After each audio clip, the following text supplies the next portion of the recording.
نہ بکنے والا قائد ہمارا لیڈر ہمارا رہبر ہمارا مولانا مولانا۔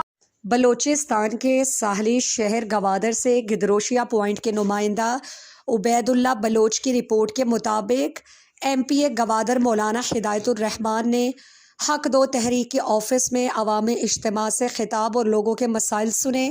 مختلف مکاتب فکر سے تعلق رکھنے والے عام عوام اور حق دو تحریک کے کارکنان ذمہ داران نے گوادر سمیت ضلع بھر کے مسائل پیش کیے۔ مولانا ہدایت الرحمان نے اجتماع سے خطاب میں کہا کہ میں آپ لوگوں کے ووٹ سے منتخب ہوا ہوں، انشاءاللہ آپ لوگوں کے ساتھ ہوں۔ میرا مشن ہے کہ عوام کے مسائل حل کروں۔ میں اپنے آپ کو عوام کے سامنے ہر فورم پر پیش کرتا ہوں۔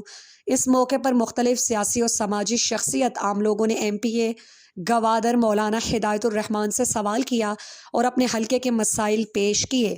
ایم پی اے گوادر مولانا ہدایت الرحمان نے کہا کہ انشاءاللہ پورے شہر میں ترقیاتی کام ہو رہے ہیں، کچھ کام رہ گئے ہیں، انشاءاللہ وہ کام بھی جلد مکمل ہوں گے۔